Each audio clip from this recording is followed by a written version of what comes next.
Hello, this is the second section of the Module 1 lecture.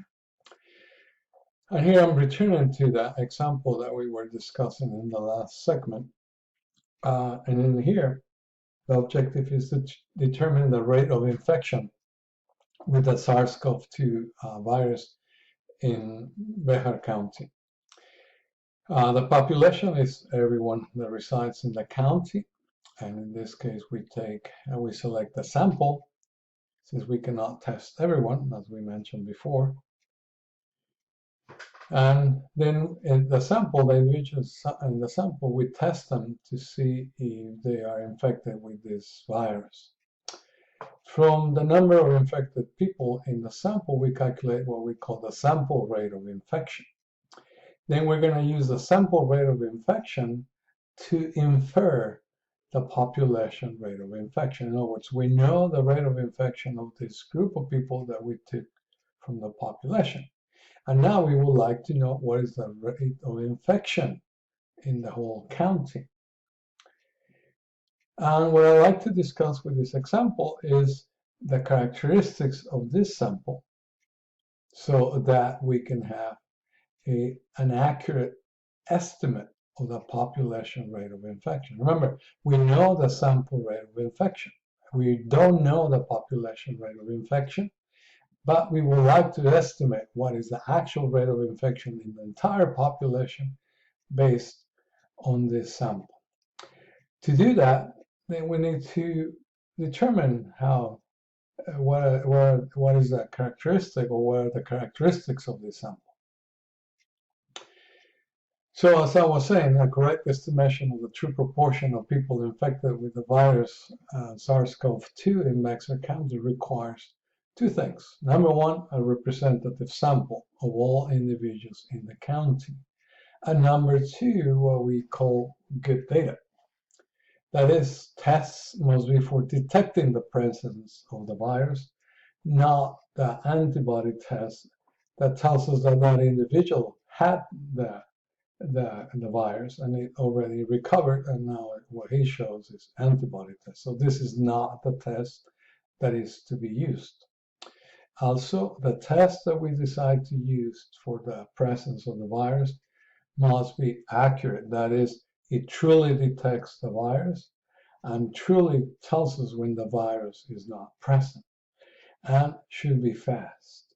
If it isn't fast enough, by the time that the person receives the test results, he might be already infected or he may already recovered.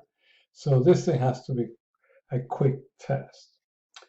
Also, the test results and the demographic data associated with each individual must be recorded and reported correctly. So if we have the correct data and a representative sample, then we can say that we have an accurate estimation of the population rate of infection. All right, so this is what we need to obtain an estimate of the true proportion of the people infected with this virus. Now, if you think about how the tests have been performed in the county, they have been using two criteria. Initially, it was test only those with symptoms, or let individuals volunteer themselves to be tested. Now the question is, does this criteria for testing, would that produce a representative sample? Well, let's see what is a representative sample, and then we'll come back and answer this question. To obtain a representative sample, number one, all members of the population should be available for selection. No individuals or groups of individuals should be favored in this selection. Then we use random sampling as a method to obtain a representative sample, and that will work effectively if every member of the population is available for selection. Then a representative sample cannot be obtained if members of the population volunteer to be sampled. This is what we call a self-selected sample. That is because only the people interested in being tested or afraid of this illness, they're the ones that go and get tested. But we were ignoring big segments of the population that perhaps they're not interested in being tested, they don't care, they don't believe in this.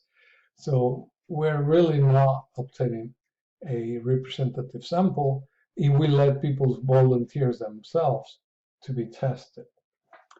Or another way of not getting a representative sample is if we favor, sometimes without knowing, certain groups of the population, like saying, okay, well, if you present segments, then we will test you. Well, then you're favoring the people that are already showing symptoms. But what about those people that are asymptomatic? Well, they've been ignored, but they're infected with the virus. So again, this method or this criteria that the count is using will not produce a representative sample. Why? Because then when you test only when the symptoms are present, well, you're only testing those that present symptoms, but you're ignoring the other people in the population, those that have no symptoms, or those that have the illness but they're asymptomatic, or those that perhaps present some symptoms but they are not as strong as those that the people, when they get afraid, they decide to go test it. So we definitely are not obtaining a representative sample. Now, if we let people volunteer to be tested, again, what are we doing? Well, we're favoring a particular group, those people that believe in this is a real threat and that they're afraid of it and they want to be tested. But again, we're ignoring others that don't have the same beliefs. So this is not the right criteria to obtain a representative sample from the population. And we can go even further. I mean, if you have heard, probably, that Hispanics and African Americans tend to be more susceptible to the effects of this virus. Well, are we testing, are we capturing those portions or those parts of the population in our sample? Well, probably not. All right, so how do we obtain a random sample, or if you will, a representative sample? Well, we need to, number one, identify every resident of the county, and each of them assign an identification number. Then we use a random selection tool to select the sample. I mean, if we don't have any other tool, you put all the IDs in a little piece of paper, put them in a big urn, turn the urn, and pick numbers.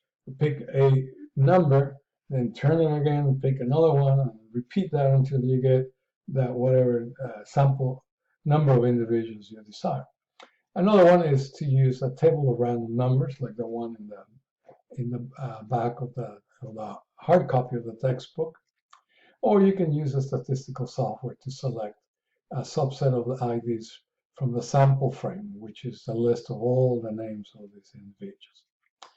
And again, random sampling assumes that the members of the population are homogeneous. In other words, they are similar to each other.